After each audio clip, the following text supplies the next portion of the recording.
ಓಂ ಗುರುಭ್ಯೋ ನಮಃ. ಅರ್ಕಮಹಾಗಣಾಧಿಪತಿಯೇ ನಮಃ. ಆತ್ಮಗುರುವೇ ನಮಃ.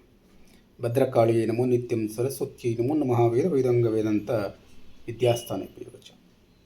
ಎಲ್ಲ ಜ್ಯೋತಿಷ್ಯಾಭಿಮಾನಿಗಳಿಗೆ ಈ ದಿನದ ಪ್ರಣಾಮಗಳು.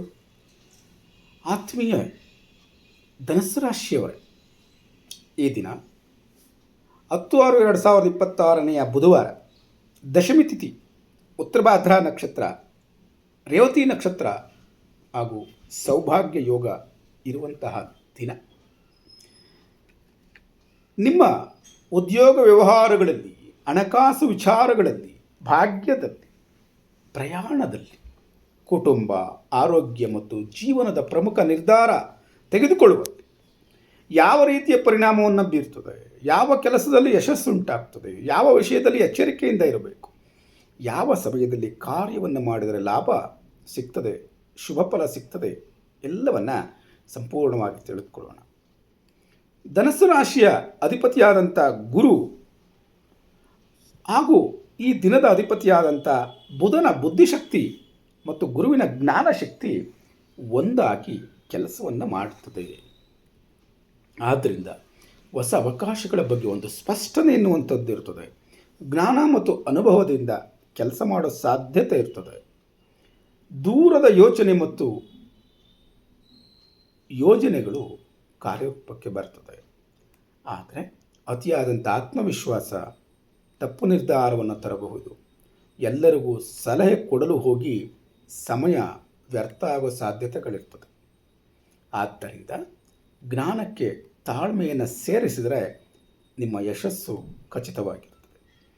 ದಶಮಿ ತಿಥಿಯ ಪ್ರಭಾವ ಇರೋದರಿಂದ ಕಾರ್ಯಸಿದ್ಧಿಯಾಗುವಂಥದ್ದು, ಉದ್ಯೋಗದಲ್ಲಿ ಗೌರವ ಸಿಗುವಂಥದ್ದು, ಅಧಿಕಾರಿಗಳ ಸಹಕಾರ ದೊರೆಯುವಂಥದ್ದು ಉಂಟಾಗ್ತದೆ. ಆದ್ದರಿಂದ ಬಾಕಿ ಉಳಿದ ಕೆಲಸ ಪೂರ್ಣಗೊಳ್ಳಬಹುದು, ಹೊಸ ಜವಾಬ್ದಾರಿಗಳು ಬರಬಹುದು, ಪ್ರಮೋಷನ್ ಅಥವಾ ಪ್ರಶಂಸೆ ಎನ್ನುವಂಥದ್ದು ನಿಮಗೆ ಸಿಗುವ ಸಾಧ್ಯತೆಗಳಿರ್ತದೆ. ಉತ್ತರ ಭಾದ್ರಾ ನಕ್ಷತ್ರದ ಪ್ರಭಾವ ಇರೋದರಿಂದ ಮನಸ್ಸಿನಲ್ಲಿ ಸ್ಥಿರತೆ, ತಾಳ್ಮೆ, ಆಧ್ಯಾತ್ಮಿಕ ಚಿಂತನೆ ಎನ್ನುವಂಥದ್ದು ಉಂಟಾಗ್ತದೆ. ಆದ್ದರಿಂದ ಕುಟುಂಬದಲ್ಲಿ ಶಾಂತಿ, ಹಣಕಾಸಿನ ಯೋಜನೆಗೆ ಅನುಕೂಲ, ಮನಸ್ಸಿಗೆ ನೆಮ್ಮದಿ ಎನ್ನುವಂಥದ್ದು ದೊರೆಯುತ್ತದೆ.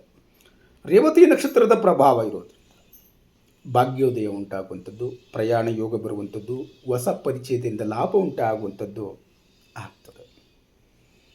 ಸೌಭಾಗ್ಯ ಯೋಗದ ಪ್ರಭಾವ ಇರೋದ್ರಿಂದ ಭಾಗ್ಯಕ್ಕೆ ಬೆಂಬಲ, ಕಡಿಮೆ ಪ್ರಯತ್ನದಿಂದಲೂ ಉತ್ತಮ ಫಲ ಸಿಗುವಂಥದ್ದು, ಜನರ ಸಹಕಾರ ದೊರೆಯುವಂಥದ್ದು, ಸಾಮಾಜಿಕ ಗೌರವ ಹೆಚ್ಚಾಗುವಂಥ ಸಾಧ್ಯತೆ, ಮನಸ್ಸಿಗೆ ಸಂತೋಷ ಅನ್ನುವಂಥದ್ದು ದೊರಕುತ್ತದೆ.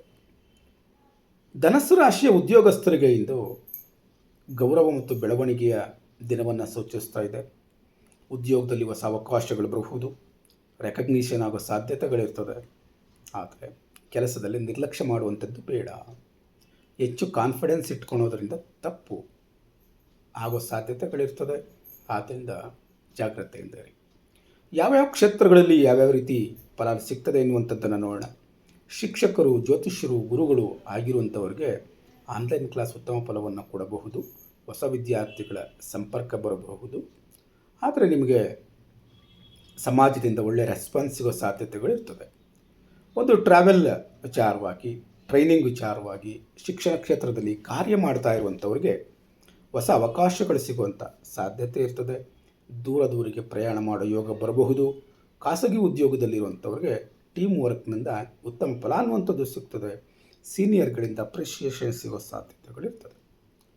ವ್ಯವಹಾರ ಮಾಡುವಂಥವ್ರಿಗೆ ಜ್ಞಾನದಿಂದ ಲಾಭ ಆಗುವಂಥದ್ದು. ಲಾಭದಾಯಕ ಕ್ಷೇತ್ರಗಳು ಯಾವ್ಯಾವು ಅನ್ನುವಂಥದ್ದನ್ನು ನೋಡಿದ್ರೆ, ಆನ್ಲೈನ್ ಬಿಸ್ನೆಸ್ ಮಾಡುವಂಥವ್ರಿಗೆ, ಟ್ರಾವೆಲ್ ಸಿಸ್ಟಮ್ ಇಟ್ಕೊಂಡಿರುವಂಥವ್ರಿಗೆ, ಸ್ಪಿರಿಚುವಲ್ ಸರ್ವಿಸ್ ಕೊಡುವಂಥವ್ರಿಗೆ, ಆಸ್ಟ್ರಾಲಜಿ ಹೇಳುವಂಥವ್ರಿಗೆ, ಕನ್ಸಲ್ಟೇಷನ್ ಕೊಡುವಂಥವ್ರಿಗೆ, ಕೋಚಿಂಗ್ ಕ್ಲಾಸಸ್ ಮಾಡುವಂಥವ್ರಿಗೆ ಲಾಭವನ್ನು ತಂದು ಕೊಡುವಂಥ ದಿನ ಅಂತ ನಾವು ತಿಳ್ಕೊಳ್ಬೋದು. ಹಣಕಾಸಿನ ವಿಚಾರದಲ್ಲಿ ನಾವು ನೋಡೋದಾದರೆ ಸಣ್ಣ ಧನಲಾಭ ಉಂಟಾಗಬಹುದು, ಹಳೆಯ ಹಣದ ಸೂಚನೆ ಬರಬಹುದು, ಹೊಸ ಆದಾಯದ ಯೋಚನೆ ಅನ್ನುವಂಥದ್ದು ಬರಬಹುದು. ಆದರೆ ಅನಗತ್ಯವಾಗಿ ದಾನ ಮಾಡುವಂಥದ್ದಾಗಲಿ, ಖರ್ಚು ಮಾಡುವಂಥದ್ದಾಗಲಿ ನಿಯಂತ್ರಣದಲ್ಲಿರಲಿ. ಸ್ವಲ್ಪ ಯೋಚಿಸಿ ಅವುಗಳನ್ನೆಲ್ಲ ಮಾಡಬೇಕಾಗ್ತದೆ. ಕುಟುಂಬದಲ್ಲಿ ಸಂತೋಷ, ಹಿರಿಯರ ಆಶೀರ್ವಾದ, ಸ್ನೇಹಿತರ ಸಹಕಾರ ಅನ್ನುವಂಥದ್ದು ಲಭ್ಯವಾಗ್ತದೆ. ಆದರೆ ನಿಮ್ಮ ಮಾತು ಬಲವಂತವಾಗಿ ಬೇರೆಯವರನ್ನು ಒಪ್ಪಿಸಲು ಹೋಗಬೇಡಿ. ಜಾಗ್ರತೆ ಇರಲಿ. ಆರೋಗ್ಯದ ಬಗ್ಗೆ ನೋಡೋದಾದರೆ ಕಾಲು ನೋವು ಉಂಟಾಗ್ಬೋದು, ಜೀರ್ಣಕ್ರಿಯೆಯಲ್ಲಿ ವ್ಯತ್ಯಾಸ ಉಂಟಾಗ್ಬೋದು, ನಿದ್ರೆಯಲ್ಲಿ ಸಮಸ್ಯೆ ಉಂಟಾಗ್ಬೋದು. ಆದ್ದರಿಂದ ಸ್ವಲ್ಪ ಯೋಗ ಮತ್ತು ಪ್ರಾಣಾಯಾಮದ ಬಗ್ಗೆ ಚಿಂತನೆ ಇದ್ದರೆ ಉತ್ತಮವಾಗ್ತದೆ.